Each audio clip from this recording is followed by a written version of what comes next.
That's right, folks, it's time for the all-new 2022 Toyota Tacoma. I'm just kidding, it's the same old truck since 2015, but I have come out here to beautiful Colorado, and I think we're gonna take it up to past 12,000 feet, and we'll see how she do. Now, someone has been in this truck all day today, but it is finally my turn. Before I get into it though, I do wanna show you some of the new things, because there are some new features that are pretty cool and actually make this a better truck than before. Yep, this generation of Tacoma has been around for quite a while, but Toyota subscribes to the if it ain't broke, don't fix it mentality. However, we do see a few incremental improvements for 2022, starting with what's happening with the suspension. Now I want to start down here with this. These are forged upper control arms, and it should give us a little bit more travel, specifically in droop travel, so hopefully that's going to make this ride a little bit more comfortable. If you move on here, we've got new design of the 16-inch wheels, and wrapped around that is Goodyear Wrangler tires. Now, you guys, like, I'm kind of a BFG gal, but well, you know, we'll see how these Goodyears do.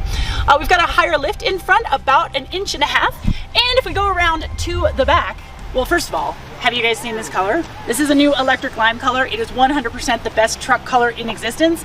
If you don't get this color, I will come hunt you down, and you don't even want to know what I'm going to do, because this is the best color ever. In the back, I've got a little bit of a lift, about 1/2 inch, and instead of TRD Pro in black, we have it stamped right here on the bedside. Glamorous. Now, the TRD Pro is the top off-road spec trim, and the biggest improvement you'll see for 2022 is in the geometry. That front and rear lift I told you about, well, that translates to an approach angle of 36.4 degrees, departure angle of 24.7 degrees, and a breakover angle of 26.6 degrees.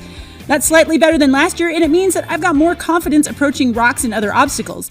Sure, there's skid platings all around in the TRD Pro, but the increased approach angle means scraping is kept to a minimum. So we still have the 2.5-inch Fox internal reservoir shocks, but what's new is a stronger forged upper control arm and a repositioned ball joint mount. And that means that those shocks have a little bit more rebound stroke. I feel like even though this entire trip has been over boulder-strewn trails, head toss has been kept to a minimum and the ride feels really compliant. There are some drive modes for mud and sand, loose rock, moguls, rock and dirt, and just plain old rock. In these conditions, I've been using rock mode and engaging the rear locker a few times to get up and over some of the hardest bits.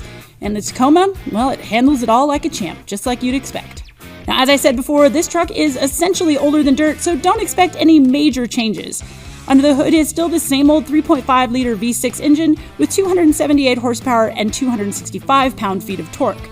Now, if you can get a TRD Pro with the 6-speed manual transmission, I highly recommend that you do so, as the 6-speed automatic, while it's fine at these slow trail climbing speeds, it's a literal dog on the highway. It just searches around and it plays hide and seek with the rest of the powertrain. So what's the upshot here? I mean, yeah, the bones of this truck are old enough to have sat behind Jesus in 3rd grade, that's true, but Toyota keeps making little tiny changes that make this already good truck off-road even better.